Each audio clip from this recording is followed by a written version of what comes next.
G'day guys and welcome to the first ever Mayhem Pro video cast, podcast, whatever you want to call this gimmick.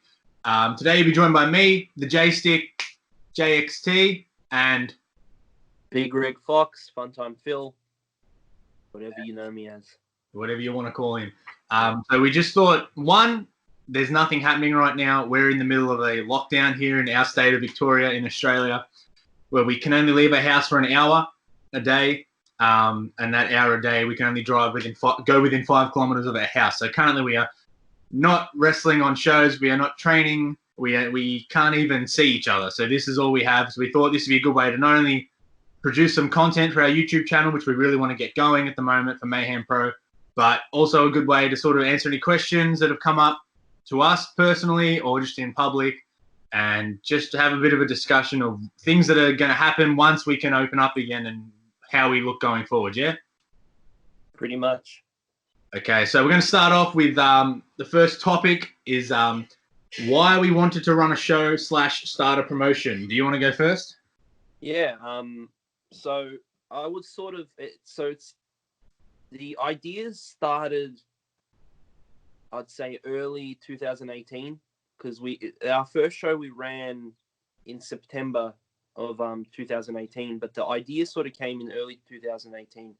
I remember we would talk about it briefly, and then because I think you were still trying to travel and shit like that, so you weren't really interested, I remember at the time.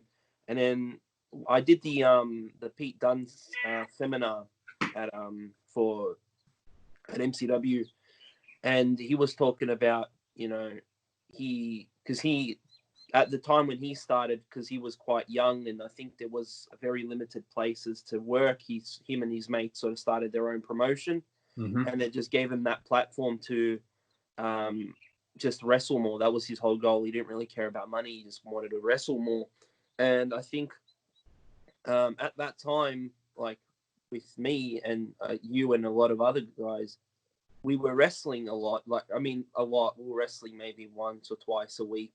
You know, we'd do it was almost every Saturday. It was quite, I remember that's probably the peak of the busiest within Australia. That's probably the busiest time I've had, that 2018 into mid 2019. Yeah, definitely. So it was like, you know, we were wrestling every weekend, sometimes doing sometimes do the old Friday show. So we do Friday, Saturday. Yeah. And then if there was like a festival show, we'd do like Friday, Saturday morning, then Saturday night or something like that, and the odd Sunday. But like, it was just essentially a platform just to wrestle more, and that was the only reason. That was the reason why I did it. And then I saw like a lot of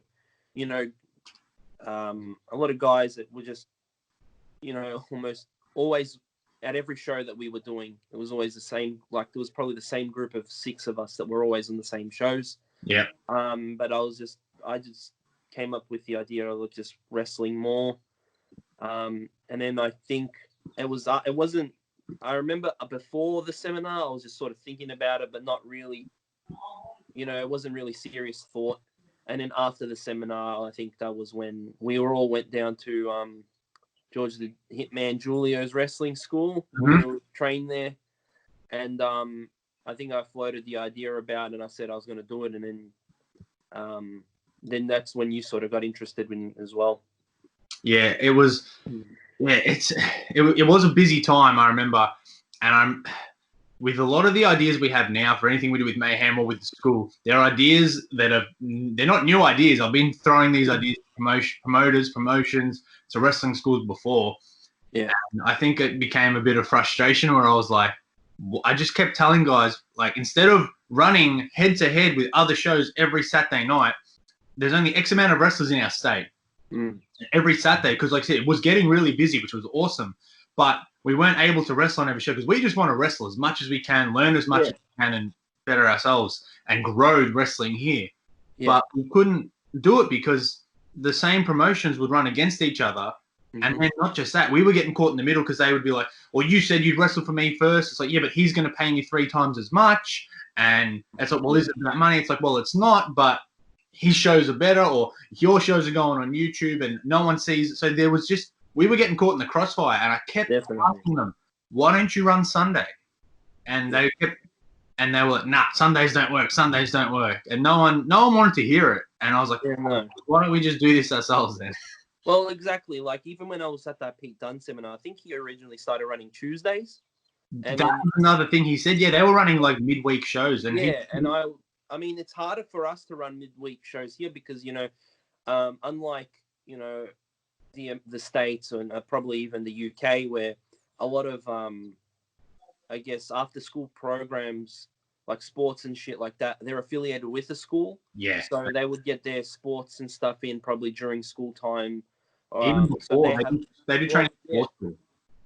There you go, So, but unfortunately here, it's like all your extracurricular things like your sports and your music or whatever it is you do, you have to do it after school. So it's like, Monday to Friday from the period of about 5:30 to 8 o'clock is, kids are at tutoring or playing sport or my entire childhood, I remember every night of the week I would have training. Some nights I would go from one training straight to the next. Exactly. If there was a wrestling show on a Tuesday night, I would be like, oh, I've got footy training, too bad. Yeah, exactly. So it's not really feasible to run, or you might not get that many people. So it's just from a draw perspective, it's not that good unless you're probably running like summer, like a summer thing, school holidays type deal. School holidays where people would be home, but then again, it's like a lot of people go away here, like they'll go down to the coast or something like that. So yeah, and that's another thing I've tried to stress to promoters when trying to run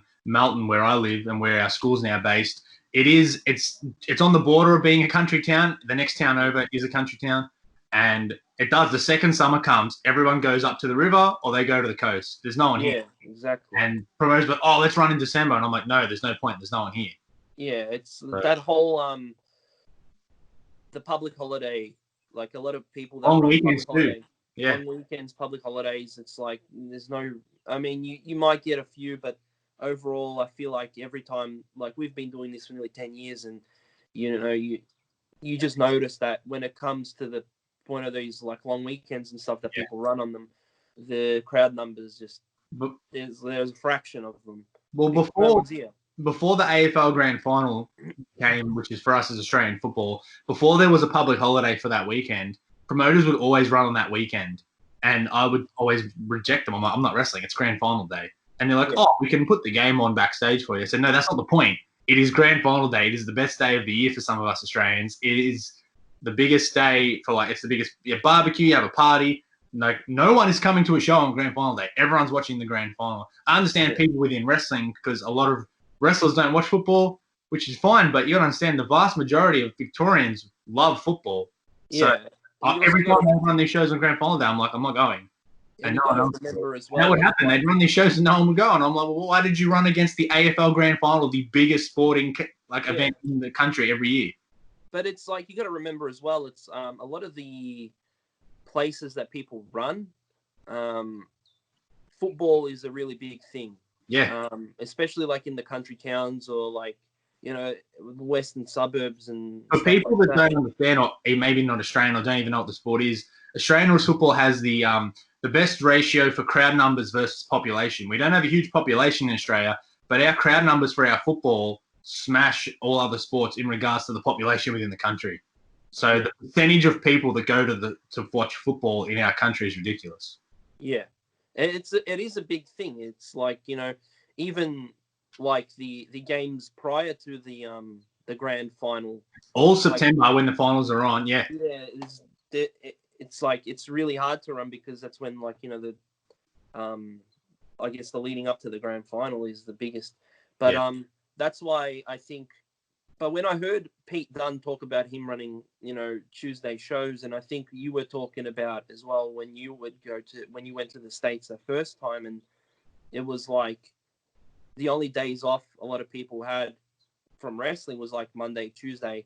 Yeah. And then throughout the whole week and the weekend, it was packed out. And even though this was before I went the second time, but my second trip, I wrestled towards the end from Wednesday through till Sunday. Well, there you go. So yeah.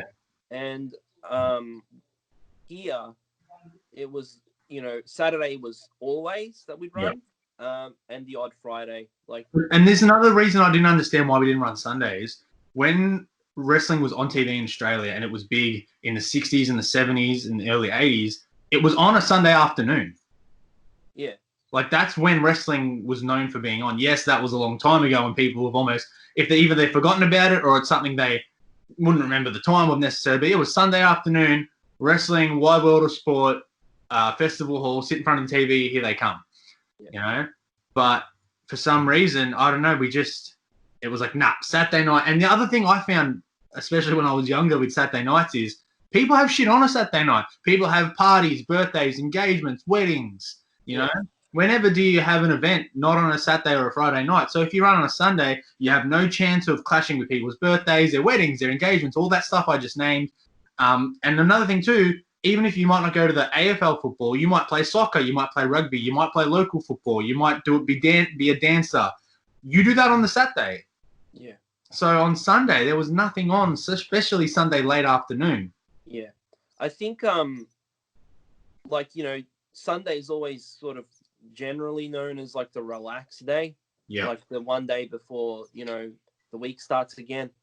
But also, from what I noticed, it just felt like, you know, a lot of the companies and stuff, maybe because they're so used to running a Saturday, that the Sunday is their day off day as well, you know. So it was like they didn't want to run. Well, I guess people don't want to go to work the next day tired, maybe too, because in Australia I don't think there's anyone that lives purely off wrestling.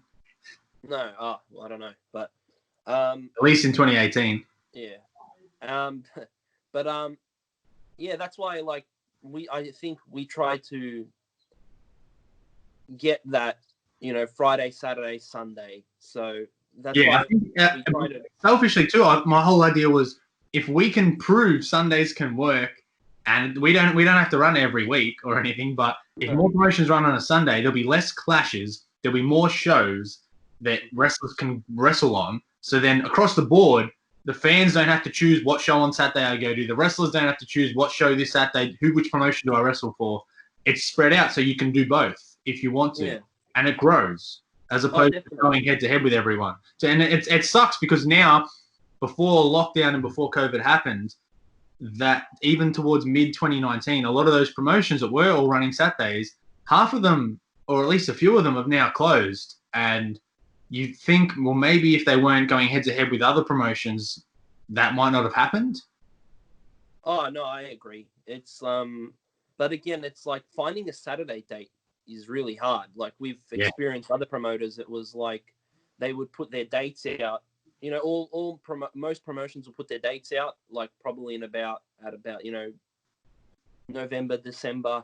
And then you get the message like, here are all my dates for the year. I need you for and it's like, and then you just got to sort of compare and and like, there was even some years where they would have the promoters meeting with 3 or 4 promoters who generally didn't necessarily get along, but they would all meet up and have like a lunch, and they would all discuss their dates to try and not clash, which was great. Yeah, that's a good idea, and I'm all for that. But it's just that when it comes to that clashing, when it's like, because I feel like a lot of like people sort of have a specific Saturday that they need to get in for whatever, maybe a sentimental attachment to that particular date, or it's on the eve of something else or whatever. Or it's the anniversary. Hey? Or it's the anniversary.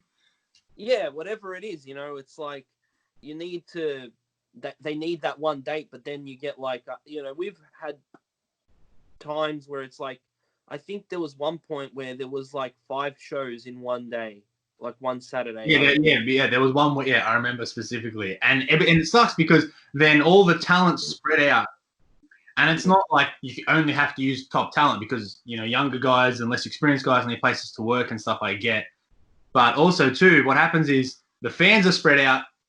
Instead of having, you know, one show that weekend that has 400 people and has like is a top rate show, and you filter the new talent through, it becomes each show only has 80 people, and then, you know, there's only 2 or 3 top guys on each show, and then it's sort of, you got to fill it up, and then the quality lessens, the crowd numbers lessen, and then everybody loses money and nobody wins. Well, no, and you got to remember, it's not just the wrestlers; it's the resources. Like, you know, a lot of shows use the same lighting guys or same sound guys. And well, I remember that weekend it was big argument over who was getting what ring. Because there's only so many rings here in Australia, especially in each state. Well, yeah, exactly. So it's like, who's going to get what ring, and like it all affects it, because like you can have like, you know, there are probably like 3 or 4 promotions that use the same ring.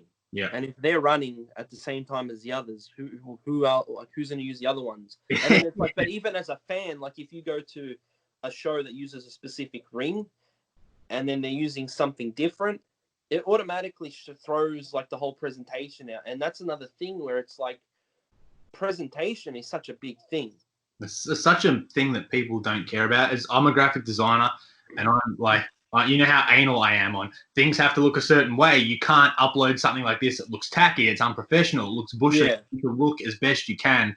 And I drive myself insane by like making extra graphics that I don't need to do, but I'd rather things look good and put out something I'm proud of than, yeah, like you said, using subpar things because, you know, you have to just to get, I'd rather, like we both said this, we'd rather not do a show that looks subpar than get everything in just because we need to put a show on.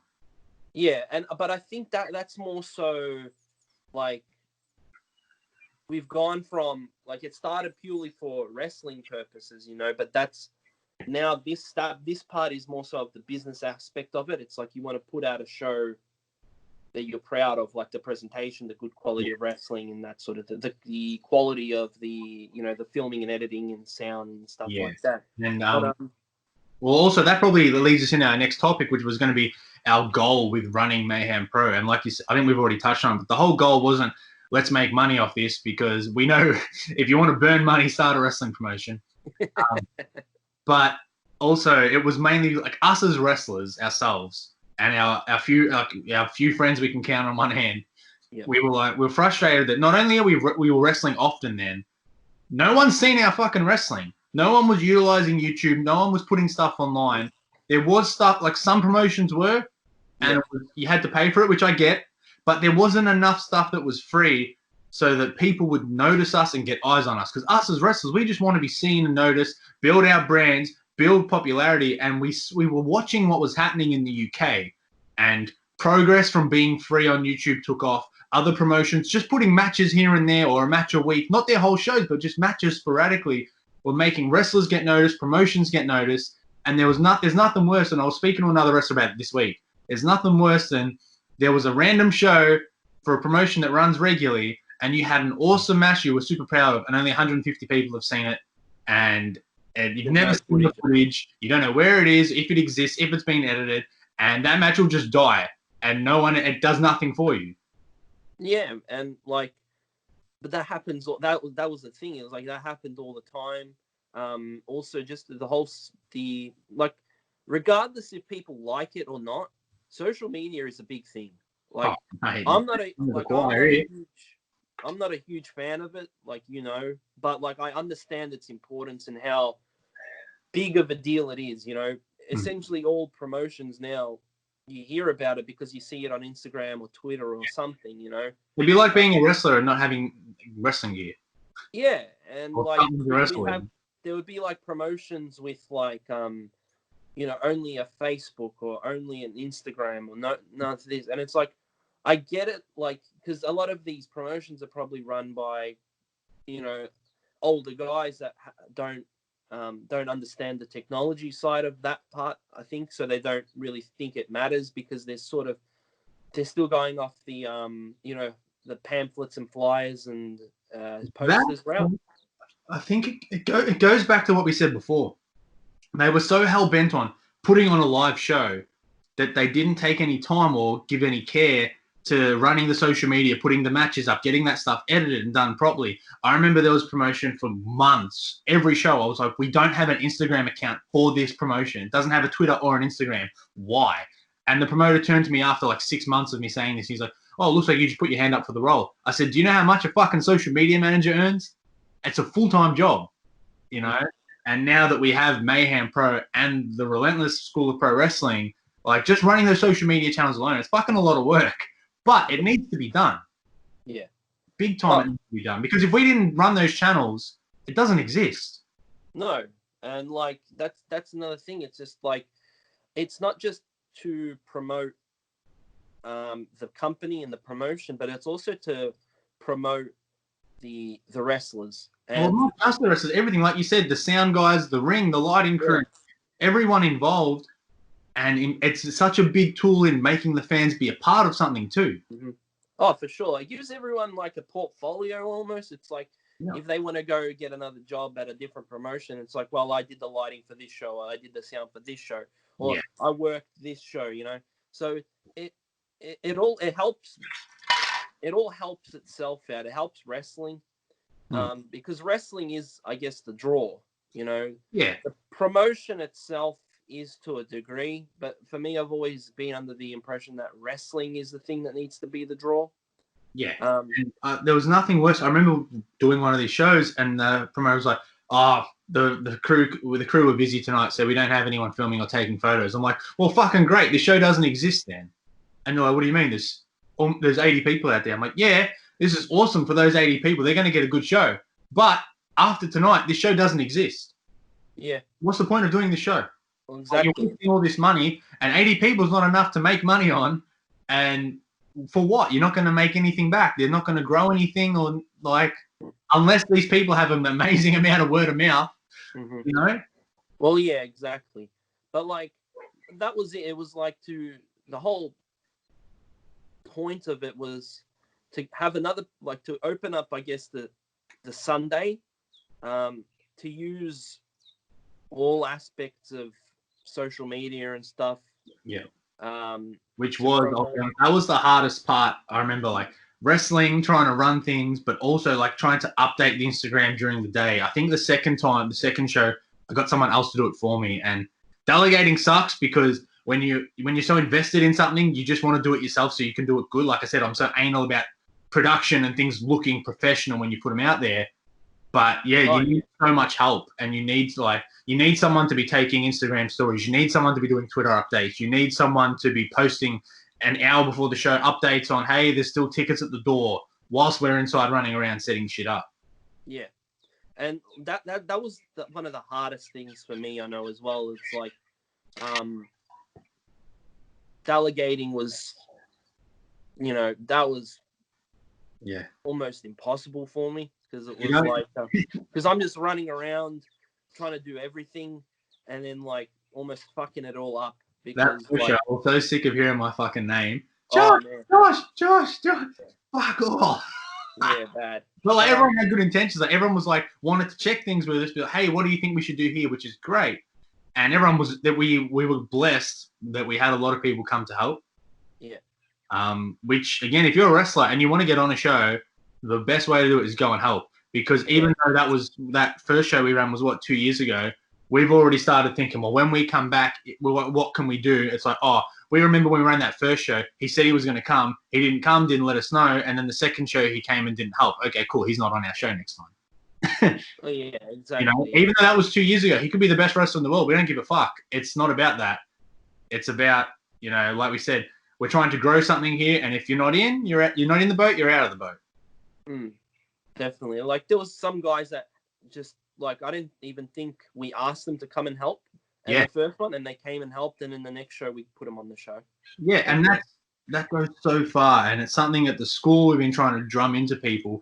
My whole first week in the States, or my second tour, wasn't even my first tour. My second time of being there, these guys had already all met me. All I did was ring crew and help out. I was standing at the merch table doing the money, and I did that for like 3 days straight before I got a booking. You have to do it. It's just part of the business. Yeah, it is. It's definitely. Yeah.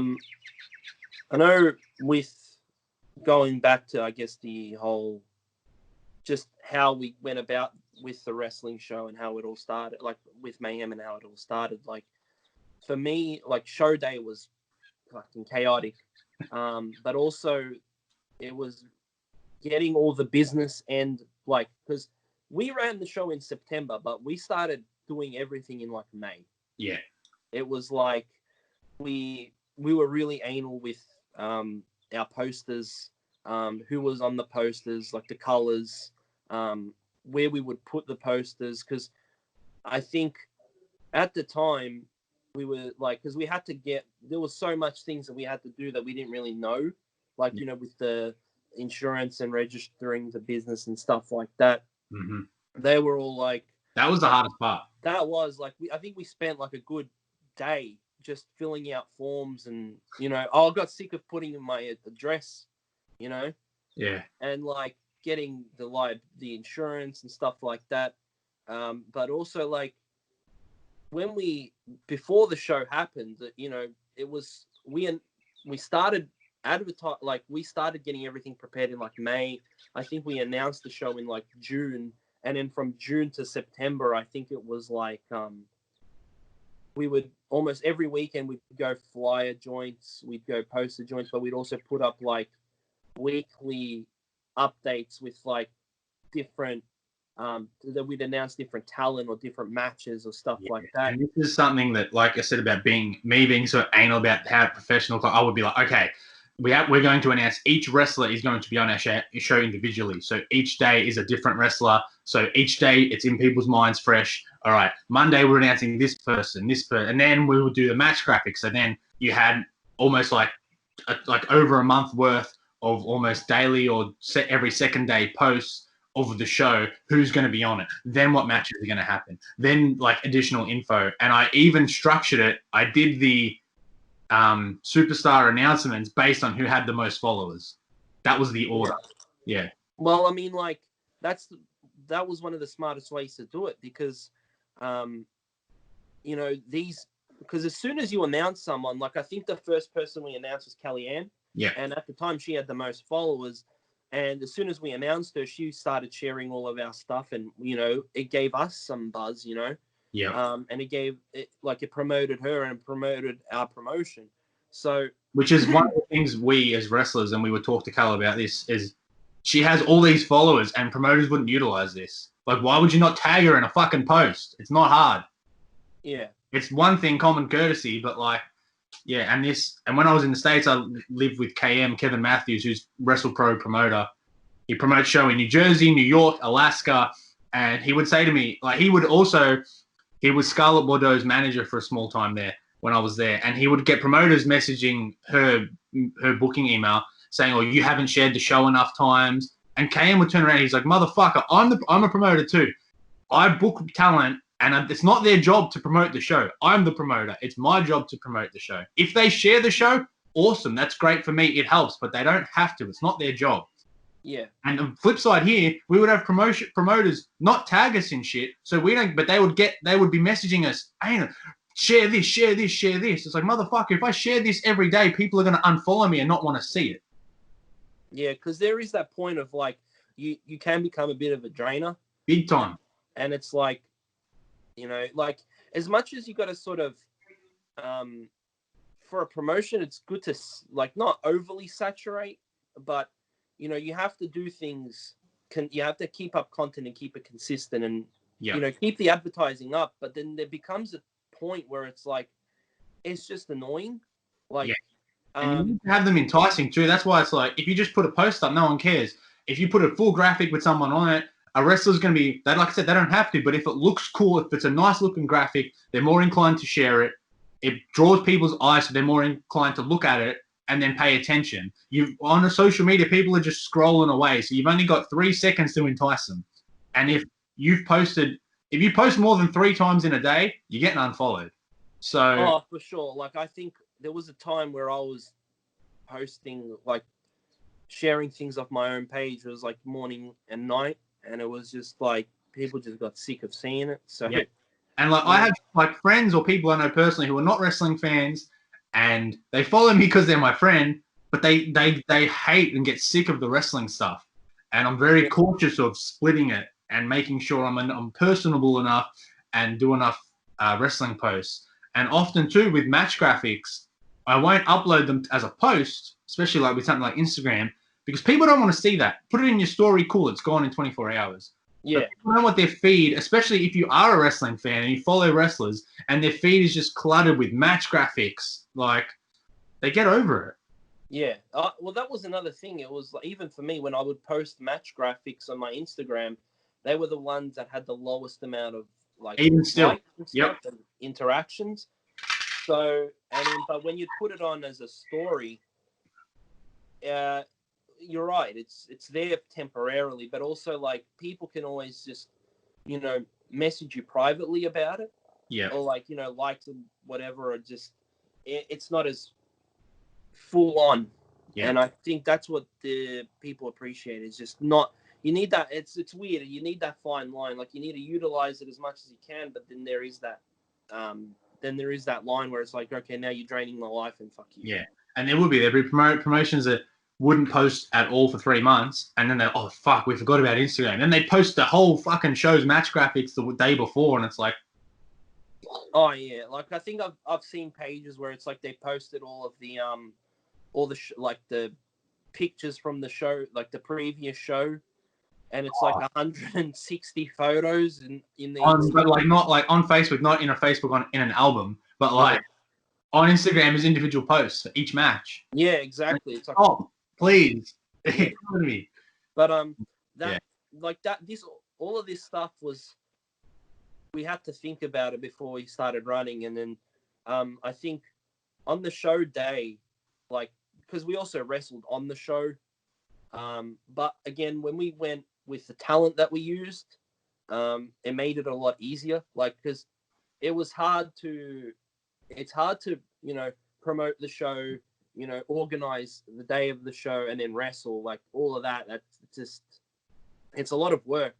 And one of the and all the people that we used, it was all people that, were those, 5, 6, 7 guys and girls that were just on every show that we were at, so we had worked them a bunch. They were, they just wanted to wrestle as much as they could, Yeah, and that was the thing where we were very particular. We were very particular with what talent we used because we wanted to make sure they had the right mindset.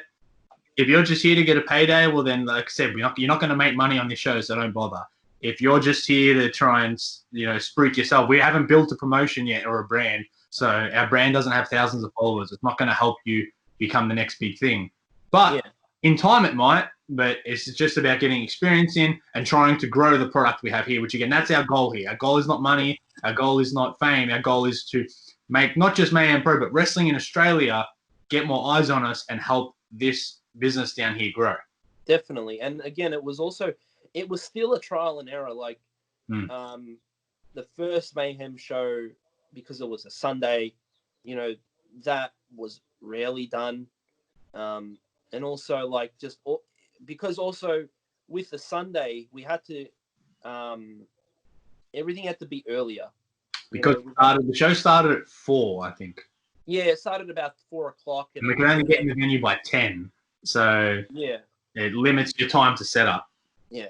And the first show was a little bit easier because we rented a ring. Yeah. So the ring was not an issue.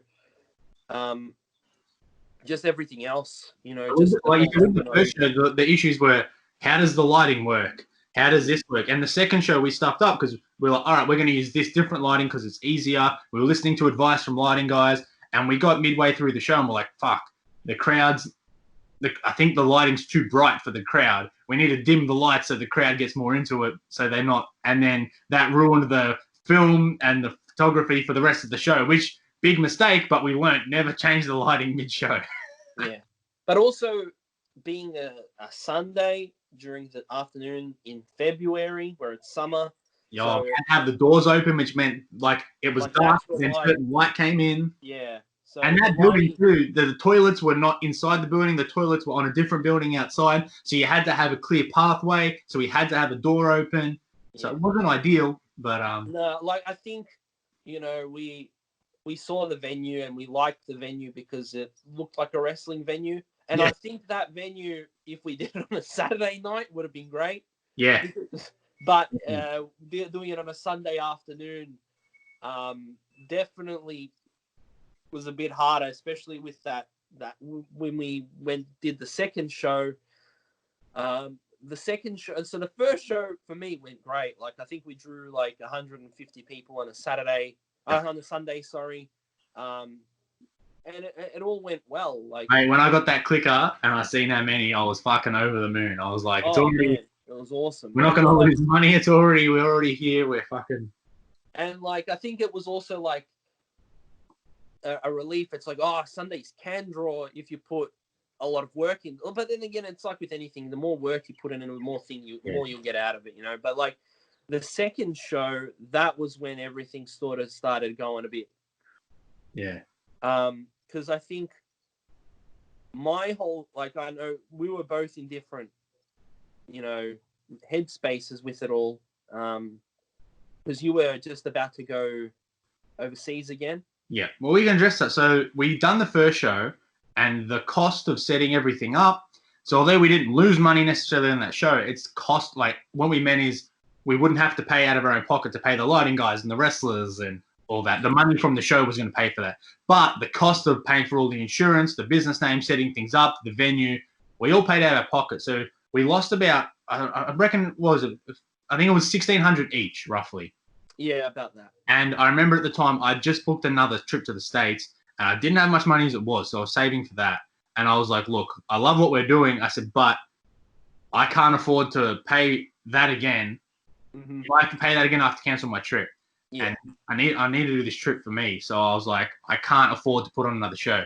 And you were like, well, I really want to put on another show. I'm like, I'll help. I'll do everything still. I said, but I just financially won't be involved, and you can go. If you want to do it, you can do it. But I'm just telling you, like, it's going to cost a lot. And you were like, no, we're going to do it. Okay.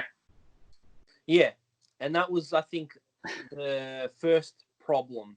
It was like, I think I was definitely off the high of this first show, and I'm like, this is going to be sick. And I just announced the date. I think I booked the venue, and it was maybe like a week or two before your actual trip.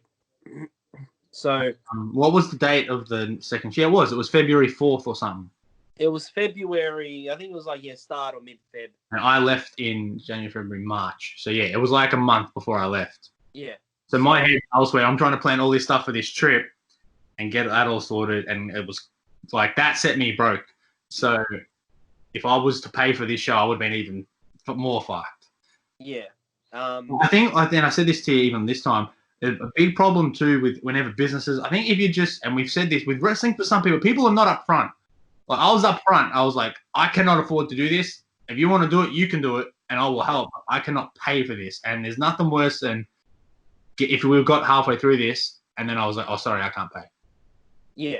And I mean, that was fine because I offered to pay for it. Well, I did pay for everything, you know. Like, you were like, I'm going to do it. I'm going to pay for it all. And I'm like, okay, here we go. And then we did it. And I think the hardest part of that whole time was like the ring. All right, so let's start. So Philip's already agreed that he's gonna do a second Mayhem show, and he's gonna fund the whole thing. The first one cost us about $1,600 each. So if we look on average, it's gonna cost you about $3,000. But last time we rented a ring. In between this time, so when we ran the first show, we sent out messages to everyone we knew in the state that owned a ring and said, how much would it cost to rent your ring? Yeah. One of the people who we reached out to was a friend of ours is now passed now, but Judd Newman, who had a ring. We knew he had a ring that he built himself and he had in his backyard because he was training in his backyard with it. And he hit us back and he's like, hey guys, the ring's not up to scratch. It needs new boards and a few other things. But cheers for reaching out. Well, all right, no worries. So he reached out to us in between the two shows and said, hey boys, I'm actually looking at selling the ring. I don't use it anymore anyway. I moved into a house where I can't put it in the backyard. So if you guys want to buy it, you can buy it. I bought it before the first show because I had it, but it wasn't ready. Okay. Yeah. But I had it wasn't ready, but I planned to use it for the second show because, yeah.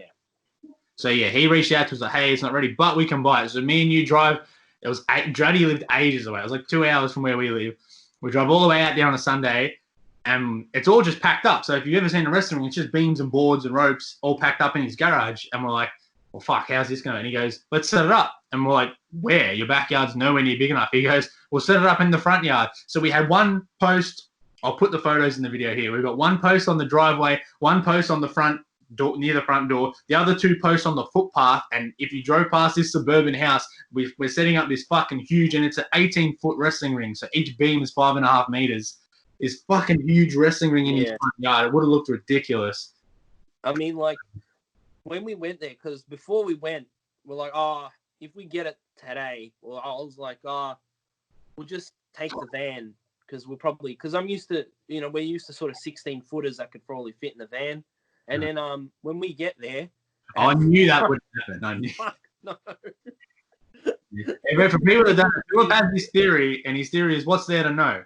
So he'll be like, yeah, no worries. He'll come in, we're gonna do this, and I'm like, how is that gonna work? He doesn't think the steps. He just thinks of the end goal. Yeah, we'll go pick up this ring. How? Oh, van. The van won't fit. Yeah, it'll be fine. It's not fine. And maybe not having me to talk you down off the diving board half the time is part of more of the problems we had. Because you're just on the diving board like, yeah, I'm jumping in this pool, and I'm like, wait, that pool has piranhas. No, wait, they'll be fine. They won't touch me. Now they will. So we set this ring up. We half test it out, and he's like, yeah, it just needs new boards. And we're like, oh yeah, boards, easy. So, and even at the time, he was like, yeah, this much. And I was like, again, I have $0 after paying for this show, and I've booked this trip. I can't buy this ring. I would like to maybe down the road, but I can't buy it now. And you're like, well, I can. I'm buying the ring. I'm like, okay, let's go. But yeah, so we got the ring, and then I got the ring before the first show, but we all knew it wasn't ready, because I think I bought it only like maybe a week or 2 before the first show. And not only you needed to set it up in the backyard, test it out. We need to get new books. I remember the summer. We did the first show September. So summer for us is December, January. In the summer break over New Year's, I remember going to your house. We set it up. We got new boards. We did all that shit. Yeah. So for the second show, to save money, we used my ring, but there was a lot of work that needed to be done, because it was I don't know. When we spoke to Judd, he just wanted to use it for more of a training ring. Yeah, his sister wanted to start wrestling, so he told us he built it himself, all himself. Yeah. And he was just training his sister in his backyard with it. Yeah. So we had to get it, because I don't think it hadn't been used on a show before. Nah. So we had to get it show ready, and we had to test everything. Everything was built to Cousin Ali standard. Because he was the biggest dude that we had, so we had to make sure everything would hold up. He was a unit of measurement. Well, how many Alis could do this? Yeah, and I think Alis. Yeah, he came over a few times and would have to test things out. Yeah, we would call him, Ali, we got new boards. We need someone to test it. We need a unit of measurement. Can you come down and bump this ring for us? But I think that was, for me, one of the reasons I think the second show didn't do as well as the first was because a lot of my time was occupied with the ring. Yeah. And we left it to the last minute, some of it. A lot of it, yeah. It'd be like a month before the show, the ring was not anywhere near ready, and I'll message you on Monday, like, hey man, what'd you do on the weekend? Oh, not much, just sort of, lazed around. Oh yeah? What about that ring? Oh yeah, I'll do it next weekend. Next weekend it'd come. Yeah, I can't be fucked. All right. And then it got to 2 weeks before the show, and you're like, fuck man, the ring's not ready, I've got to do all this shit. And I was like, well, what did you do every other weekend? Yeah, procrastinator. Yeah. But you're not that now, but man, at the time I was like bashing my head against the wall. I'm like, fix the fucking ring, man.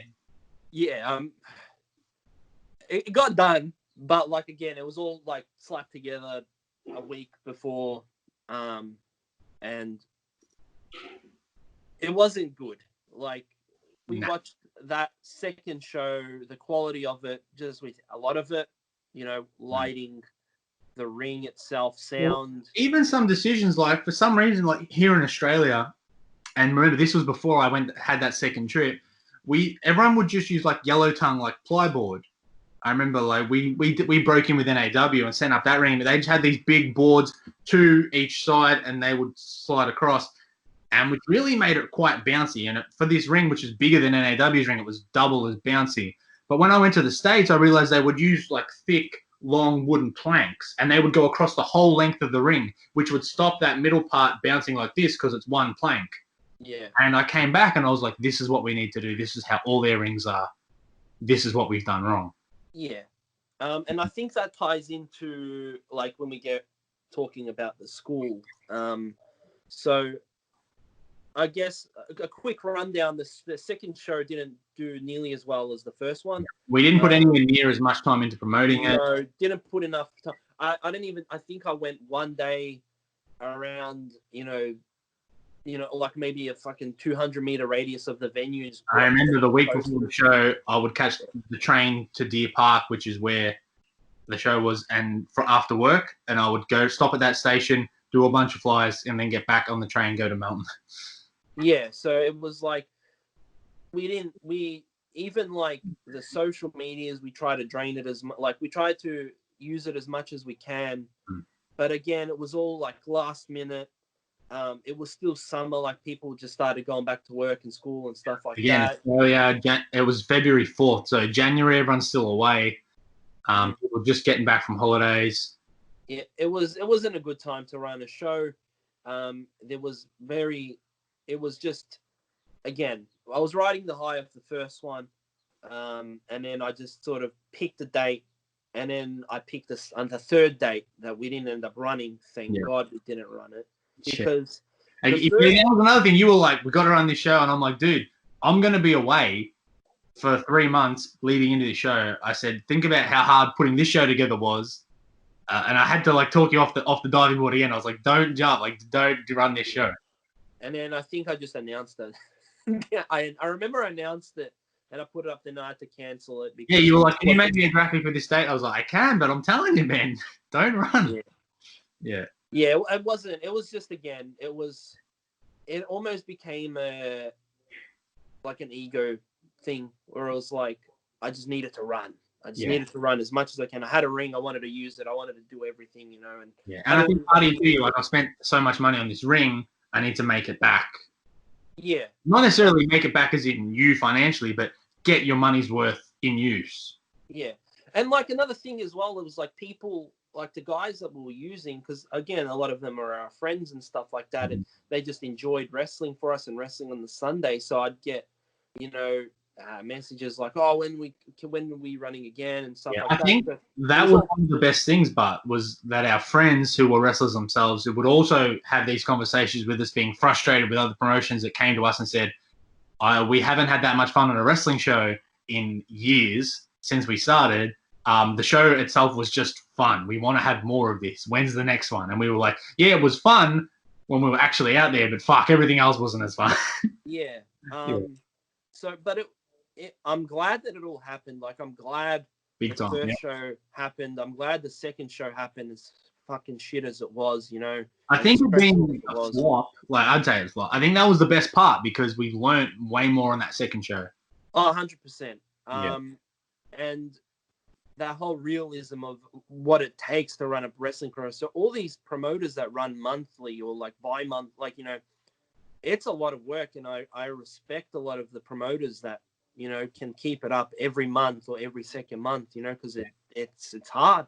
It costs a lot of money. Like the first show, we were out of pocket. We had enough money from the first show to rent the venue for the second show. That's pretty much all we had. Without paying us back, like we said, over $3,000 we'd laid out to set up everything. Yeah. Like I didn't get paid for that. No. Yeah, we wrestled for free. We did everything. Yeah. Everyone was paid except us. And so that was really like, again, but for me, it was never really sort of about the money at this, Yeah. But we knew going in, like, we're going to lose money, especially at the start. Yeah, definitely. If we break even, fuck, we're laughing. But at the start, we planned to run, 3-4 shows a year, and it was like after that second show, and I announced the third, I'm like, it's hard for, like, it wasn't feasible at the time, and especially because we were also wrestling full time, like we were wrestling every weekend as well. Yeah. So and we also work full time, so Sunday is our only sort of day off, I guess, and to try cram, you know, a full show's worth of advertising and preparation in one day of a week. Yeah. It's really hard. And especially because you were overseas, it was just, I think it was like, got to the point of like, it was like, I announced the show. So the third show was supposed to happen at the end of July. And I think when you left, it wasn't long after that where I was like, I think you made the graphics and everything and I posted it. And then the more and more came up that I had to, because I think I had to renew the insurance and stuff. Yeah. And it was just like, this is it's just not feasible. Yeah. And I think, like I said, the flop was the best thing because it forced us to stop, but it also made us say, all right, next time we need to be better at this, this, and this. We were good at these things. Let's just stop, gather ourselves again, and if we can think about it later, do it. Yeah, it was good because then we sort of stopped trying to plan it. We sort of just kept focusing on things, and we just sort of kept wrestling ourselves then. Yeah. But at least we tried, and I think one good thing, I think every wrestler, especially if you want to wrestle past 10 years, should have to like run their own show at least once, just to feel how it is. Yeah, just to get the glimpse of the other side, because like you said, not only do you gain a lot more respect for promoters, you also lose respect for some, realizing how shit of a job they're doing. But you gain a lot of respect, not just for them, but then the way it works, having an understanding of things, so that when you're just a performer, even ways you can help and add. Like we always say, any work of business, you want to add value. It makes you more of an asset to the company. Wrestling's the same. It's a wrestling business, not wrestling friendness. You want to add as an employee. You want to add as much as you can, and it helps you realize ways that you can add. Yeah. And we had that too. Like, you know, Nick Berry helped us a lot with the light. He had lighting experience, so he helped us a lot with how to get lights, who to use, how to work it, you know. And Ali helped us with security. Yeah, Ali helped us with security. Like we couldn't have got that venue without Ali, like, because we needed security to get that venue. It was a lot of people, man. Like a lot of it was a promotion, by the wrestlers for the wrestlers sort of thing, you know, like, and it was great. It felt really good. That like the whole team, like the whole team aspect was really great. And everyone helped each other and everyone wanted to be there. You know, it was, I think, I just remember, I think Mitch Waterman and Nick Berry had like a Sydney show the night before, like on the Saturday. And they're like, brother, we're trying to get like the first flights we can to make your show. Like, you know, and they could have easily pulled out and I wouldn't have held anything against them. Like, we said to them, we said, boys, don't bother. Just relax. Yeah. And like, but that meant a lot, you know, like just having that support of all the wrestlers. Because like, again, like we're around each other so much, especially at that time, like unfortunately not as much now because of the whole situation. But like, you know, I think like for me from 2015 to like, you know, even to the start of this year, I've been wrestling every weekend, you know, like, you know, every Saturday, sometimes every Friday, Saturday, you know, like, so you're around these people all the time, and it's just, you know, it's hard, you know, not to get close with a lot of them, you know, and having that support from them meant a lot.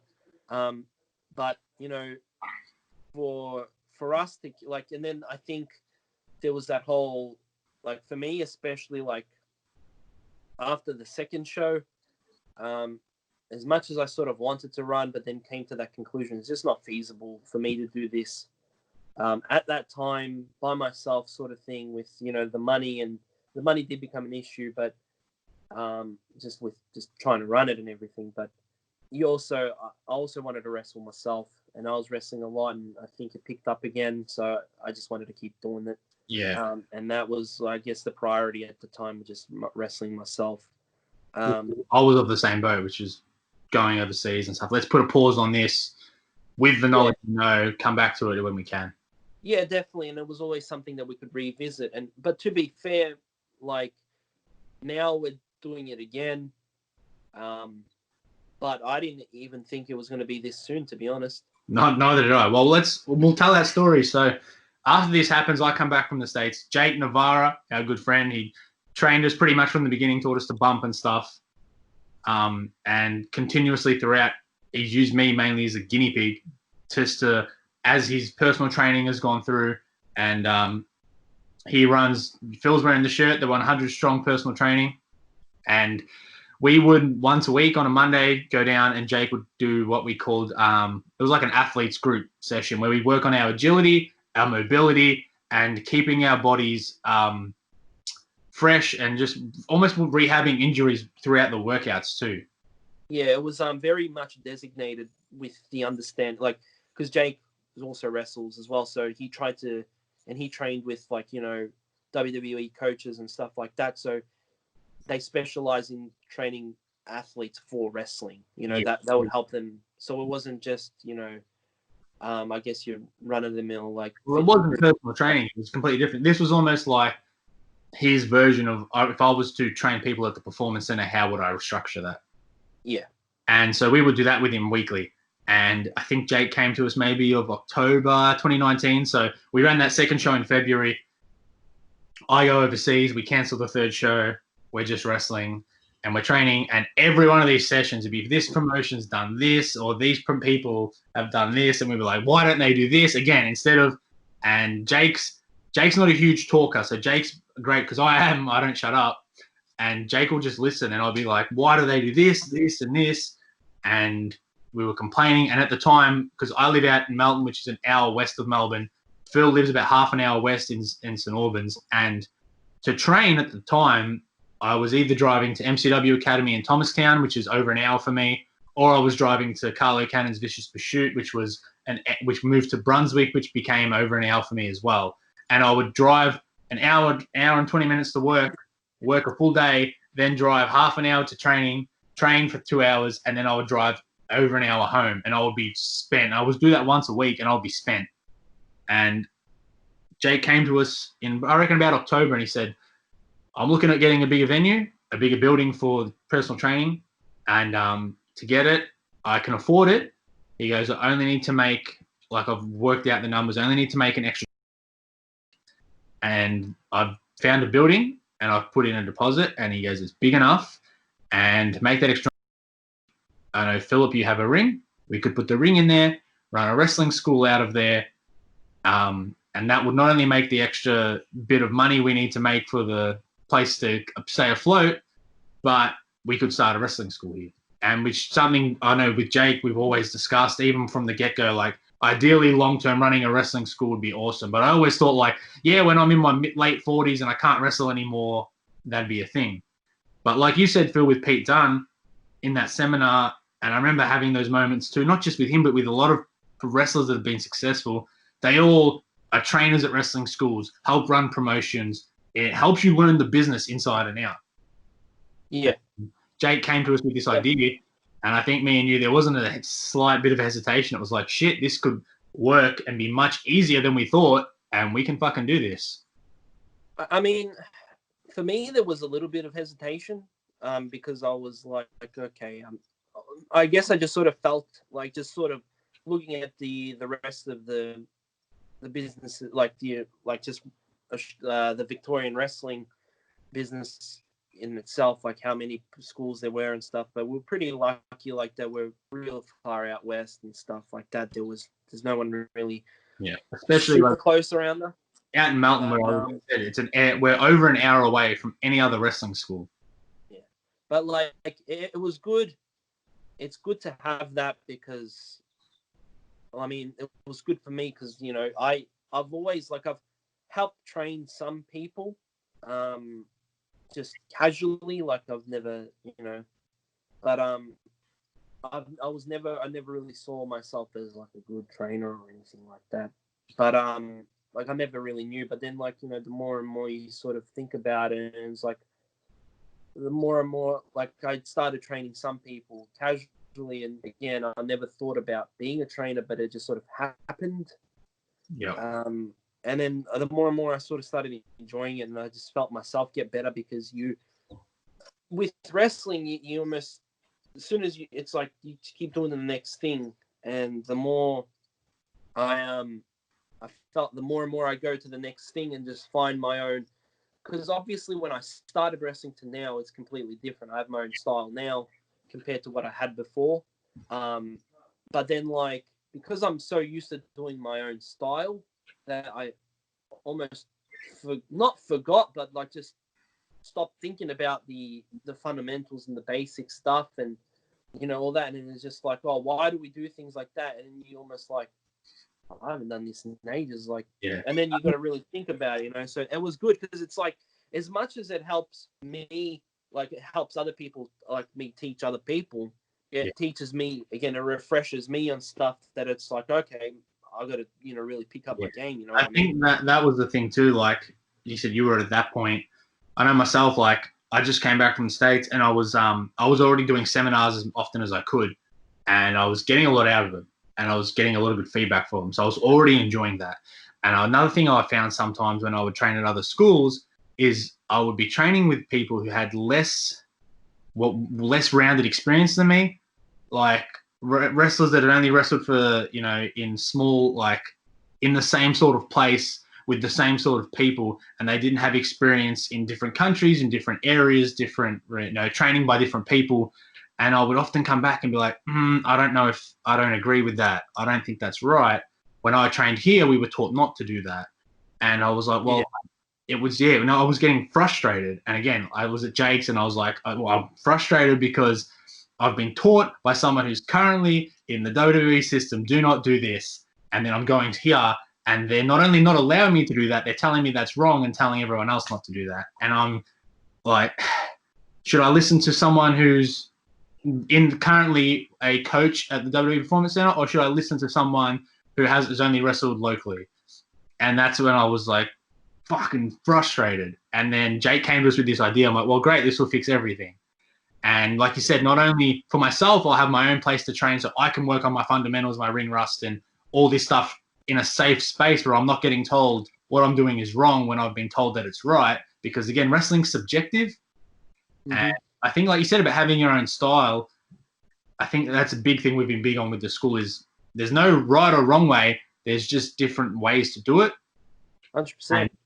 And that was the thing that I think we were, I don't know if some of it was ego driven. People wanted to prove they knew more than me when they don't, or they just wanted me to not do it that way, which is whatever. Everyone gets to do it their own way. But this was our own, we can have our own safe space, close to home, and we can do our own thing here. And I was already at a point where I was almost on the outer within a lot of places, not just promotions and schools. And I was like, well, if people don't want me around, and I don't want to be, and I'm not enjoying going to these places. They're not enjoying having me. Everyone's just butting heads. It's going to give us our own place. We'll just go off over here and do our own thing. We're over an hour away from everyone else. It shouldn't upset anyone. We can just go do our own thing. And I was like, this is fucking awesome. And even more so now with COVID happening, there's no chance of me going back overseas anytime soon. So it's really given us something to sink our teeth into and just fully commit to and work on. Definitely. And like it gave me a place to put my ring. Yeah, instead of your dad cracking the shits about you having it in the shed. Yeah. But like but again, man, like after that, so I rented the ring out again not too long after that show that we did, the Mayhem show. I rented it out for another show. Because that's the thing people I don't think realize. In Australia, we have limited amount of rings, especially limited amount of good, decent rings. So once people seen the ring on show, they were like, oh, this looks better than a few other rings. Let's try this. But again, it was like still a lot of work that needed to be done to it. And then after that show, after the show that I rented it out to, there was a lot of things that I needed to fix up and replace. And with the ring being at my house, like just packed away, I'd have to, you know, and like the ring's heavy, man. Again, it's an 18-foot ring. It's solid. It uses heavy steel. And then we went and got those new boards for it. But that's, I think they said the best part was once we got in there, I was like, okay, we need these new boards. And you and Jake were like, oh, I don't know. I haven't seen these boards before in a ring. And I'm like, trust me, it'll work. And then we went and bought them, and you had to fork out like a few grand for these boards. And you're like, fuck, Josh, this better work. I'm like, trust me, it'll work. And we get there and we're like, fuck, we got to cut him. So I ring up my mate Mick, DeMello Carpentry. If you need carpentry work, hit him up. He's like, it's on a Sunday, Arvo. I'm like, Mick, can you come down and cut these boards for us? He's like, yeah, all right. So he comes down, he cuts them, and as he's cutting them and slotting them into the ring, like to shape, like, I watched that video of him slotting it in. I'm like, this is like porn to me. And I'm watching it, and then it's all slotting in, and as he's going along doing each board, you can see the ring coming together, and then you and Jake slowly like, I can see it. And then he was halfway through, and I said, Mick, stop. I said, Mick, stand in the middle. I said, jump up and down. And he jumped up and down. You guys were like, yeah, it's going to work. Yeah. That was the best idea you had. Oh, that is the greatest thing I've ever done. Like, but that whole, before we opened the school, like, there were so many fucking technical struggles with the ring. It was well, that's what you were talking about. You rented it out. That first match, so this ring has posts. I don't have a ring near me. I do. The posts didn't have a welded on piece. They had like a hook screwed in, and the turnbuckle hooks into that. And once it was all tight, the first ring, bang! It was only just hanging in by this much. It just screwed in, and it just ripped out. Yeah. Like then we got like that second set of hooks where they went all the way through, but then as soon as we put we're like, oh, we got, because I remember we spent like the whole day looking for turnbuckles with hooks on them. Yes. And then I think after we left, like I think we got to the school at like 9 o'clock in the morning, took everything down, searched everything up. And then it wasn't until about 3 o'clock that same day we came back with new hooks and putting everything back on and stuff. And then we tightened all the ropes and everything was sweet. And then I think I tried to I think I jumped off the first rope and then just the whole thing just sort of bent out. The first hook went, and we're like, the little bracket bent out. And I'm like, shit. Then we had to go. Then we essentially just built our own. And even not just that, I was unhappy with the padding that was on the ropes, so I ripped up all the padding and retaped all new padding that week. So COVID restrictions, I was working from home, still am, and I would finish work at 5:30, go straight to the school, and spend from like 5:45 through to like 10 o'clock just retaping the ropes each night, just doing each rope, and then we would spend the weekends doing new bolts, to hold turnbuckles in. We had to get new turnbuckles. We had to reform the D-shackles. We went to Bunnings, I think, like 12 times in one day. It was fucked. Yep. But all this work, and this is the unthankful stuff that people don't realize. We spent hours. I'm talking like probably 4 days worth of hours, like just trying to get that ring ready for the school to open. Yeah, and then when we opened the school, it was all going well until the post ban. Yep. So we opened the school. We're about a week and a half in. All good.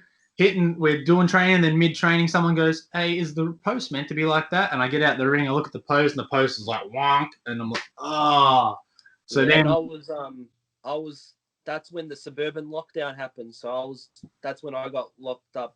So people don't know, in Victoria, they designated certain towns that were hotspots, and Philip happened to live in one, so he wasn't allowed to leave his town.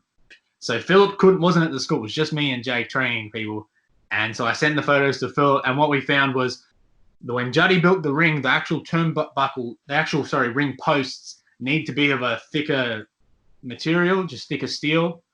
Thicker steel, yeah. So then we went and bought new steel, new posts. Your dad spent hours drilling holes for the posts, and another few $1,000 for you. And we had to get new posts, reinforce them, weld them. Well, that was it. It was like, because this is something that we didn't think about at the time. It was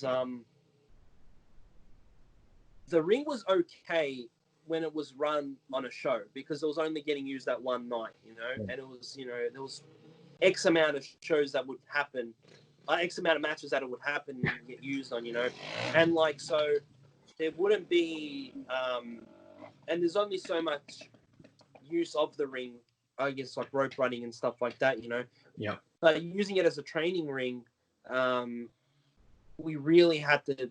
We didn't think about it at the time, but the more and more it went on, it was like, okay, so because we're using this ring 4 nights a week for 2.5 hours, with 15 people doing the same drills and constantly hitting the ropes and bumping and stuff like that, it eventually started to wear, especially on that pole, where it was like, okay, so that's something we have to really take into consideration with just how everything is, like even with like how we would tie the canvas down. And but that's another thing too. I was like, when we were at WrestlePro, we used these bungee straps because everyone here just uses rope.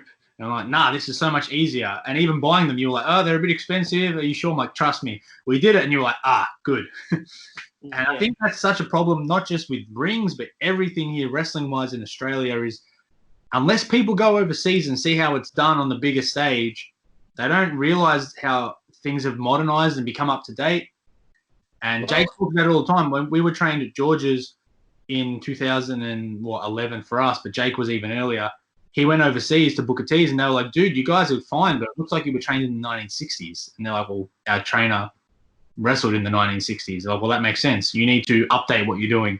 And the same thing here is with rings and the way that promotions work and use social media, which I think was one of the best things about my trip, is seeing how Impact did things, seeing how KM did WrestlePro and how he promoted, how he even like with managing Scarlett and how he would talk to promoters and how those deals would work.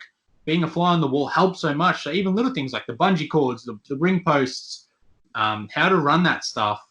And even just, I was like training at the Creator Pro School in New Jersey, and I was like, we could do this so much easier. Like, it's so simple, but for some reason over here, it's just so different because people don't know. And either they're doing it just on their own, I think this will work, or they're just doing it the way it was done years and years prior, decades prior. I definitely think it's more of a tradition thing. It's like traditionally rings would have, the big boards on them, not so much the well, not even tradition, just they don't know any better. Like, oh, this is what a wrestling ring has. Okay, we do it like that. Yeah, but I think it was that whole, when you would try, and there was just that headspace of the tradition of this is how it is. There's no open-mindedness for any deviation of anything. So having you go overseas and stuff, and even when I went with you to Alaska, went to Alaska. That was one of the main reasons I wanted you to come. It wasn't even just for like the wrestling. I just wanted you to come and see how this works. We ran a stadium show with over 1,000 people, right? The same building WWE runs, and backstage there was no one but the wrestlers. There was a run sheet, one A4 piece of paper on the wall, because WrestlePro was so well oiled and so used to running shows, they didn't even need to have a pre-show meeting. They didn't need to have someone backstage telling people when they're up. The one guy would come back from his match, he's like, yeah, I'm done. You're up next, JXT, sweet. And I go down. Like, it was so easy. Whereas here, there's a runner backstage. There's someone standing in Gorilla watching the monitor telling you when. And it's like, this isn't fucking Monday Night Raw. This is live local wrestling. And we are in front of 80 people, and they're so micromanaged and anal about the non-important shit. We wrestled a Sullivan Arena, over 1,000 people, and it's an A4 sheet, match order, times, finish. Done. And that's all they needed. Each wrestler stuck to it. It was filmed and edited properly with professional lighting. And I just wanted you to see that and be like, look how it's done. This is how it should be done. Yeah, and that was for me like one of the biggest takes. Like, I got just listening to, just being there, just like seeing I said, how they walk. Yeah, like I never went there with the intention like of thinking I would wrestle or anything. But I always bought my gear. Yeah, always. Yeah, so I never thought I'd wrestle or anything, but it was just good to be there and see how it all happens. And also, like, this was another thing where the social media aspect of it was like, again, there's maybe in Victoria, I don't know how many, we probably have like 10 promotions or something, maybe more, I don't know. Yeah. But like out of the 10, only maybe 1 or 2 use social media effectively, I think. Where it was like, we would go, when we were in Alaska, like, people hadn't heard of a lot of the places that we had worked, and it was like, shit, like, like, I don't, it was almost like, oh, okay. And that was something that triggered as well, is like, we need to do more to be we seen. need to, like, more to be seen. Like, and like, I know, like, Aussie, like, wrestling in Victoria and in Australia has probably been the best that it's been in a very, very long time, and everyone's been doing a great job with it. But there's still so much more we need to do. And this was something I tried to not explain to you a million times, but anyone that when I went to the States for that second trip, I won championships and wrestled for every promotion on the biggest shows in front of whoever, biggest promotions in Australia. And I went there, and I'm a nobody. They don't know any promotion I worked for. They don't know any match I've had. And not until I did the right thing and I helped out and I set the ring up, I took money at the merch table, I went to training, and first training drill, they're like, oh, this guy's not too bad. Do an international. We do the international drill, and they're like, fuck, how long you been wrestling? 9 years. Oh, okay. Who trained you? Oh, these people. All right. And then he's actually, and then you put him on a show. So not until they see you work, after you've done all the right things, do they give you any credit. Everything we do here was irrelevant to them. Yeah. Because they hadn't heard of any of the promotions, any of the wrestlers I'd worked with, nobody. And it sucks, and it's a massive hit to the ego. And I think you felt that too, because you were like, wow, I've been wrestling for almost 10 years, and nothing I've done matters except for in Australia. And that sucks. Yeah. Like, I think I was your money guy, like, at the merch stand. And I said, come with me and you, and just how that whole gimmick works. I'm a babyface. Fan comes up, hey, can I have a photo? Oh, you have to ask this guy here, the vendor, which isn't, it's just you. But you go, sorry, mate, it's $5. Oh, okay, no worries. Here you go. So then I look like the babyface, but that's just how the whole thing works there. Yeah, it was interesting to see how everything worked, and it was good because it did sort of put I don't really have a big ego or anything, I don't think, but like, I still have a bit of an ego. You need to have some sort of an ego, you know, but like, I was a bit like, you know, when there was no fans around, I was sort of like, fuck this is shit. Yeah, but that's the thing. Everything you've done, and you walk in there, and you're a nobody, and you need to swallow that pride. Yeah, you got to swallow that pride. It's just like, all right, you know.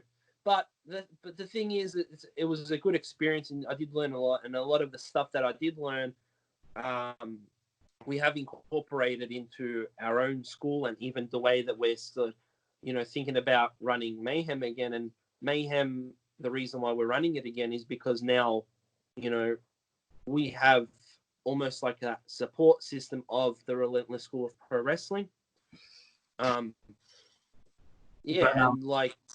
We have definitely seen what everyone's doing. And again, I think we were talking about it, was it yesterday or the day before? And it was when we were talking about like thinking of show names and different things like that. And, you know, it's not so much about reinventing the wheel, just more so going in a different direction with it. Wrestling's not broken, but it's like it's making sure we utilize social media right, making sure the way we do the production, the way we do these shows.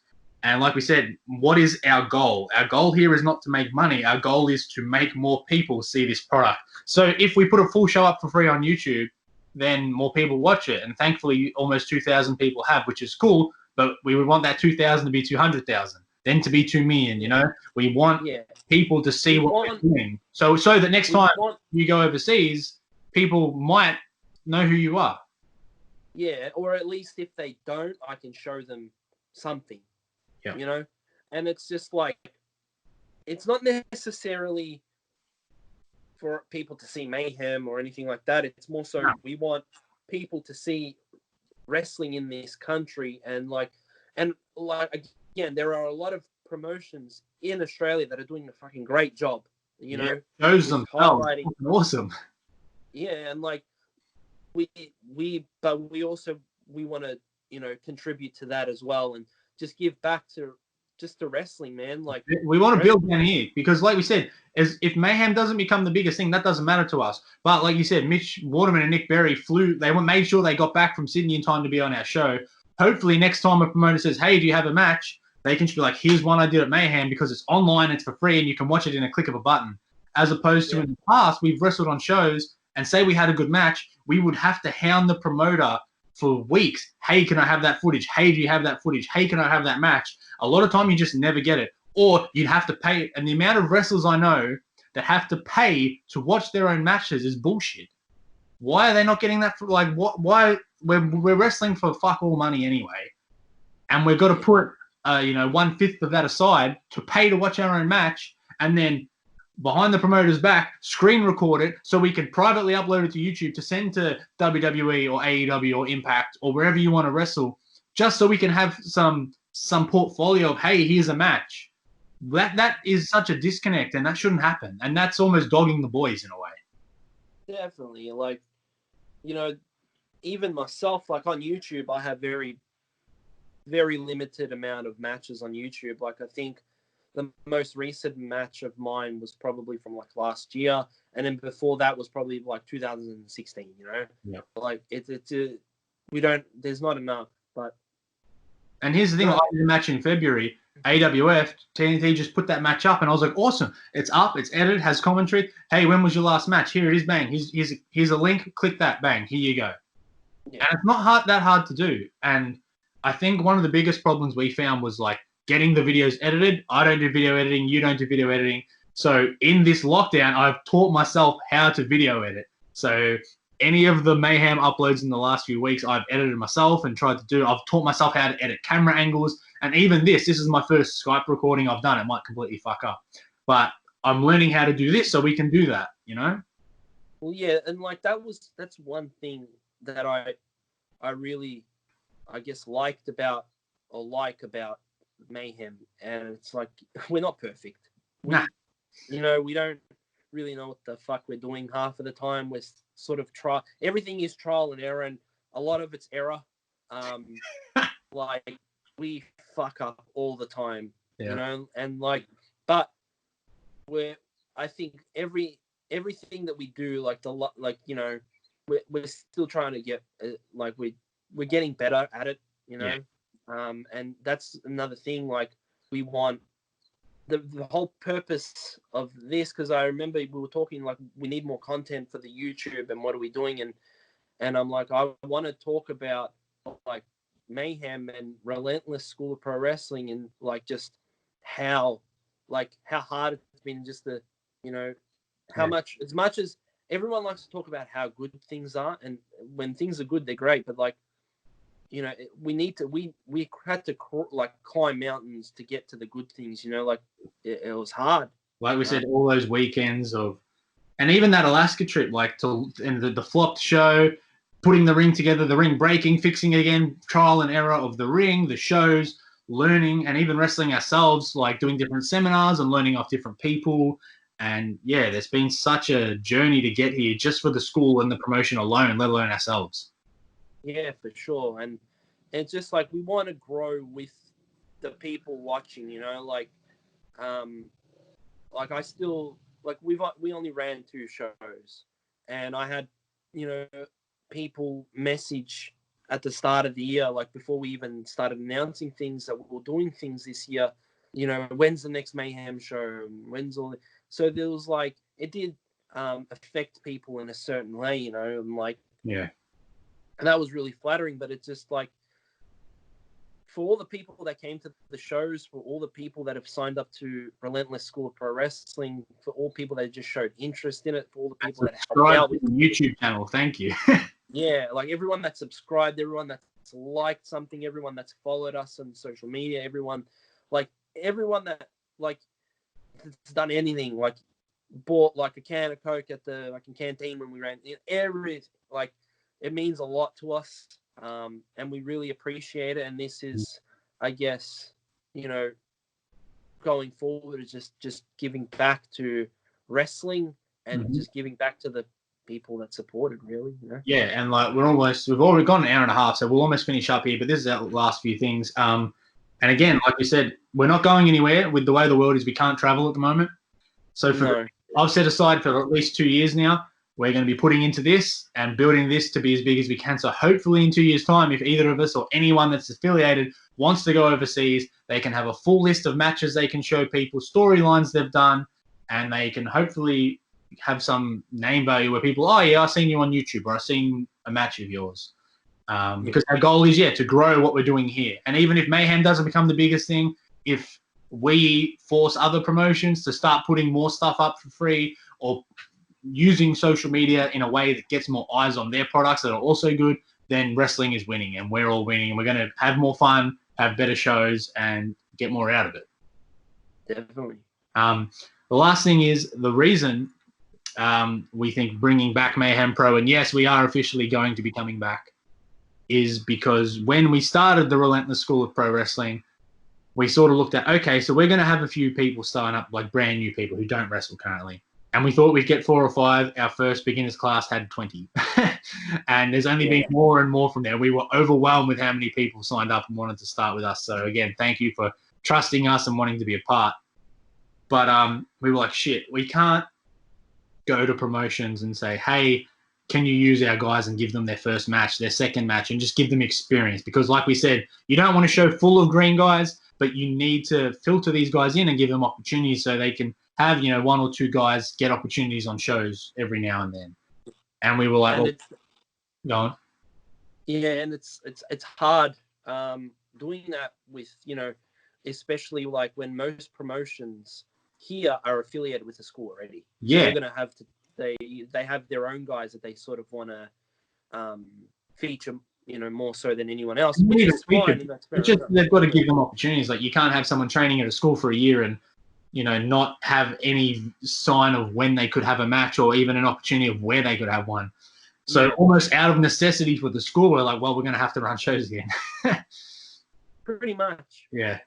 And which is good, because this time, like you said, we've got the backing of the school. So not only is Jake involved more as well, but we have a whole crew of members that are going to be, hopefully, if they're doing the right thing, helping out with all the ring crew, can help with filming and editing and social media and picking things up. And, like you said, me and you both did it when we went to the United States. We both sat at the merch table or stood at the merch table next to the talent and took the money. You did social media for WrestlePro. I know I went to WrestleCon and I was helping take pictures for the talent. Like, these are things that now that we have a school, people can start to do that and to hopefully earn opportunities. So now we can use the school to set up the Mayhem so we have a place where they can eventually gain opportunities. Yeah, it's just, well, that's it. It's just the best way to get better at wrestling is just to be around wrestling. Yeah, and if we're not doing wrestling, then they can't do that. And this is another thing too, like we said, if people don't think we should be running a school or a promotion or any of that, we don't care. We're out over an hour away from everyone else. We're out here doing our own thing, and we're sick of, ruffling feathers or butting heads with people. I know me especially, I'm over that bullshit. So we can go out here and just do our own thing away from everyone else and hopefully do something pretty cool. Yeah. I mean, like, I don't really care. Like, if people need to just do what they want to do, like, yeah, every promotion, like, I wish them all the best, like, do what you got to do, and I hope you do well.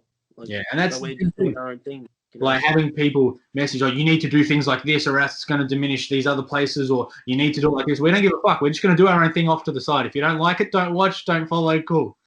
But we're just going to do our own thing and hopefully, do our own thing on the side and not upset any more people. Yeah. Like, I don't know. People can be bothered being so upset with other people, But like, I don't know. Like, that's it. We're just doing our own thing. We're trying to create an environment where, create a place for people to wrestle, like our own students, and even like, the guys that, like, the people that were on our shows, just give them more places to work and just give back to wrestling. That's the only thing. That's it, and grow it. All right. Any last words before we sign off here? No. Thank you for watching. Yeah. Thank you, guys. If you like this, please like this video on YouTube, comment below, subscribe to our channel. We need more subscribers so we can be allocated certain rights for when we upload our videos. Follow us on Twitter, Instagram, Facebook at Mayhem Pro, Mayhem Pro _ I think. Yeah, at Mayhem Pro _ Mayhem Pro on everything. Get ready, because we're hopefully going to be launching some stuff with Mayhem Pro. As soon as we can get into our wrestling school, we will have more content. And hopefully in Victoria, everyone stays inside, wears a mask, the coronavirus case numbers go down so we can get back into our school and get wrestling back here in Victoria. And hopefully, along with, Mayhem Pro and the Relentless School of Pro Wrestling. If you want to be a wrestler, sign up. Relentless School of Pro Wrestling. We're out west of Melbourne. And thank you for your support.